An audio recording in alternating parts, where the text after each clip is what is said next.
Stephanie White, Caitlin Clark, little interaction here that seems like Caitlin Clark wasn't too happy with whatever was going on between her and the coaching staff tonight. You got Stephanie White doing the yapping that she does. Caitlin Clark doesn't want to hear it. Physically cringing. Look at this. Physically cringing, looking physically ill. There are moments in sports history that transcend the box score and redefine an entire organization in a matter of seconds.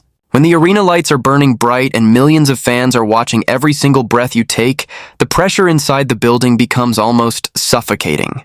Nobody expected the dynamic between Indiana's young superstar and her newly appointed head coach to explode into public view this early in their journey together. But what went down on the sideline during a high-stakes broadcast left the entire stadium in a shocked, dead silence. It wasn't just a simple substitution or a routine strategy meeting during a brief timeout. It was a high-voltage confrontation between the most famous basketball player on the planet and a stern head coach who refuses to compromise her principles for anyone. The exact moment Caitlin Clark turned her back, rolled her eyes, and walked away from the huddle, while Stephanie White was still speaking, everyone watching knew a permanent line had been crossed. To understand why this sudden breakdown happened on live national television, you have to look past the box score and dive into the weeks of mounting pressure, tactical clashes, and ego battles that had been brewing behind closed doors. The expectations surrounding the Indiana Fever entering this season were unlike anything the league had ever witnessed in its history. Coming off a transformative rookie campaign that smashed viewership records and filled arenas across the country, Caitlin Clark was positioned as the undisputed face of modern women's basketball. But the front office made a dramatic shift during the offseason, parting ways with former coach Christy Sides to bring in Stephanie White, a proven basketball mind with a championship resume and a hard-nosed, relentless philosophy. White was brought in to instill elite defensive discipline, reduce costly turnovers, and build a championship-caliber system capable of winning in the postseason. From day one, basketball purists warned that putting a young, ultra-confident floor general together with a rigid, authoritarian head coach could lead to immediate fireworks. Caitlin thrives on pure freedom, lightning fast decision-making, and pushing the tempo to absolute extremes, often taking high-risk shots that leave traditional coaches pulling their hair out. Stephanie White, on the other hand, demands absolute control over execution, precise execution in half-court sets, and immediate accountability on defensive rotations. The stage was set for a classic clash between modern player empowerment and traditional coaching authority. And it didn't take long for the match to ignite the powder keg. The game started with an eerie, uncomfortable tension that everyone inside the arena could feel from the moment the ball was tipped into the air. Caitlin was pressing hard from the very first possession, trying to jumpstart the offense with full-court hit-ahead passes and deep pull-up jumpers from near the logo. But the opposing defense was blitzing her at half-court, trapping her on pick-and-rolls and forcing her into tight spaces. Instead of flowing smoothly, the offense looked completely disjointed, with teammates looking confused about spacing and running into each other during key sets. On the sideline, Stephanie White stood with her arms tightly crossed, pacing the coaching box with a look of pure irritation on her face. Every time Caitlin tried to push the pace against the tactical call from the bench, White would shake her head and yell out play numbers, visibly frustrating her star guard. You could see Caitlin talking back toward the bench while sprinting down the court, waving her hand in frustration after broken plays. The situation was rapidly deteriorating, but nobody expected the head coach to pull the trigger on a drastic move in the middle of a tight, contested quarter. The boiling point arrived midway through the second quarter, after a devastating sequence of back-to-back empty possessions that sent the coaching staff into a tailspin. Caitlin tried to thread a needle-threading pass through three defenders in traffic, leading to an easy steal and a fast break layup for the opposing team. On the very next possession, frustrated by an uncalled foul on the drive, Caitlin picked up a technical foul for yelling directly into the face of an official instead of running back on defense. That was the absolute last straw for Stephanie White, who slapped her clipboard down on her chair and signaled an immediate substitution horn before the ball was even back in play. The horn reverberated through the arena, and the gesture was unmistakable as the head coach motioned for Caitlin to come off the floor right away. The crowd gasped in collective shock because seeing the league's biggest attraction pulled from the game in a disciplinary benching was virtually unprecedented. As Caitlin stomped toward the sideline, her face was bright red with anger, chewing violently on her mouthguard and muttering under her breath as the cameras tracked every single step. What happened the moment Caitlin reached the bench turned a routine coaching decision into a viral firestorm that dominated national sports headlines for days. Stephanie White stepped right up to the sideline boundary, getting close to deliver a stern, aggressive earful about defensive transition, ball security, and composure. But instead of nodding, listening to her coach, or standing with her teammates in the huddle, Caitlin completely snapped. She threw her hands up in utter disbelief, turned her back on Stephanie White while she was mid-sentence, and walked away from the huddle entirely. She bypassed the coaching staff, walked right past her stunned teammates, and marched down toward the tunnel area near the locker room. The entire bench stood completely frozen in shock, not knowing whether to run after their star player or pretend the incident wasn't happening in front of millions of viewers. Stephanie White stood on the court floor with her jaw dropped, staring down the tunnel with an expression that said, everything you needed to know about the state of their relationship. The camera crew immediately locked onto Caitlin as she stood alone near the tunnel entrance, refusing to join the bench or wear her warm-up jacket during the remainder of the timeout. The broadcast commentators fell dead silent for a few awkward seconds before trying to process the magnitude of what had just unfolded on live television. Within seconds of the incident occurring, short clips of the confrontation were clipped, uploaded, and trending across every social media platform on Earth. Twitter, TikTok, and Instagram exploded with hot takes, body language analysis, and heated arguments from fans and analysts alike. Lip-reading sleuths on the internet immediately began analyzing the high-definition footage, claiming Stephanie White told Caitlin that she was not above the team's standards and needed to sit down and listen. Others claimed Caitlin shouted back that the system was broken and wasn't allowing the team to play fast enough to win games. Regardless of the exact words exchanged, the visual image of a franchise icon walking away from her head coach, Madame, blew the doors off the organization's carefully crafted public relations image.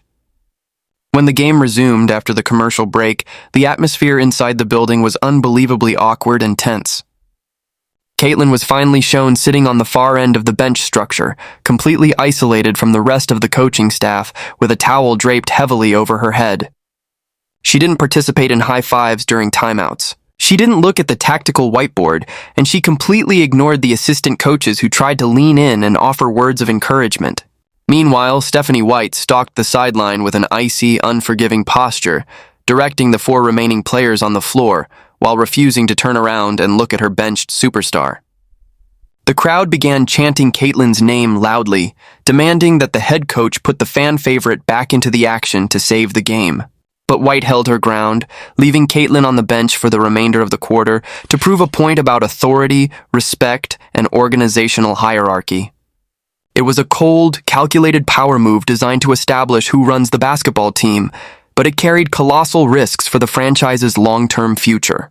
When Stephanie White finally motioned for Caitlin to re-enter the contest late in the second half, the energy in the arena reached a fever pitch.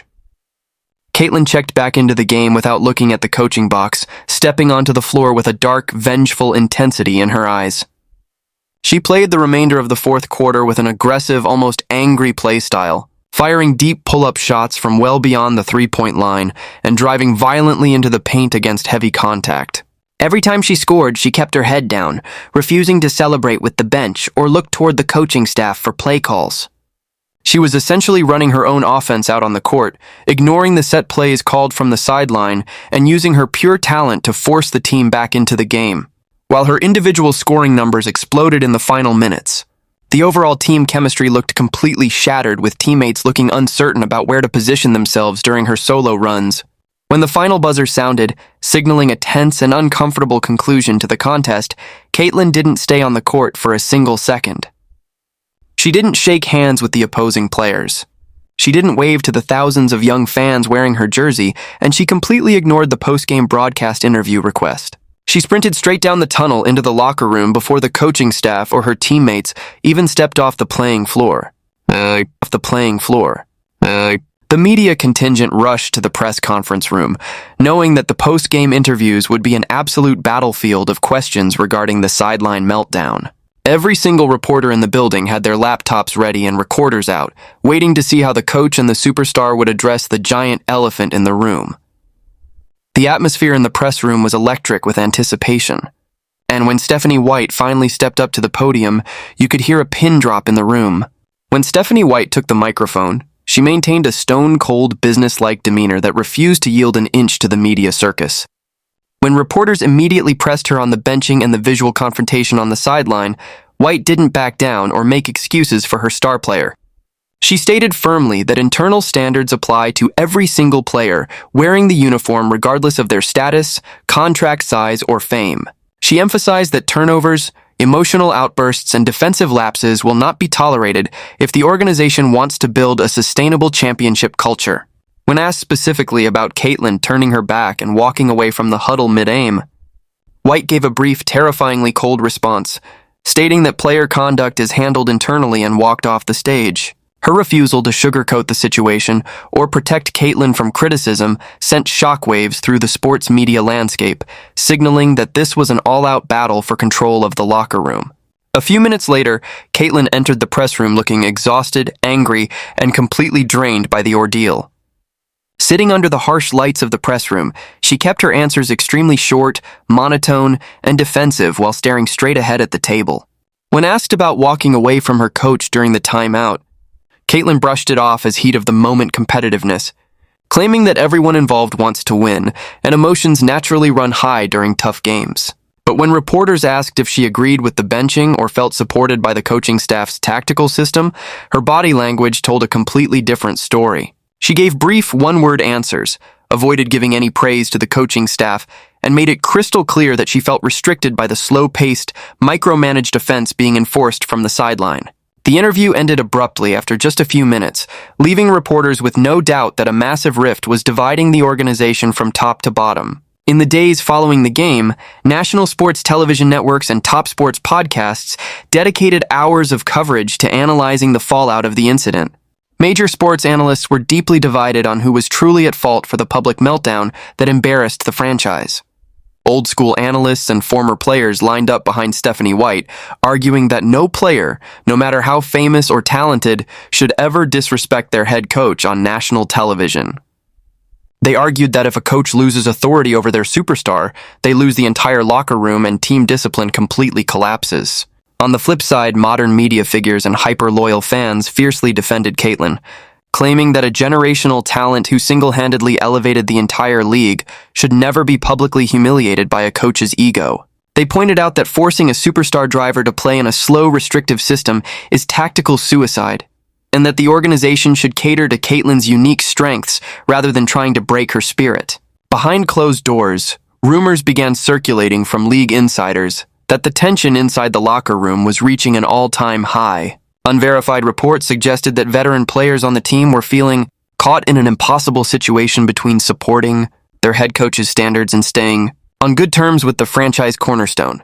Some veterans reportedly appreciated White's insistence on accountability, feeling that previous coaching regimes had given Caitlin a free pass for reckless play and defensive mistakes.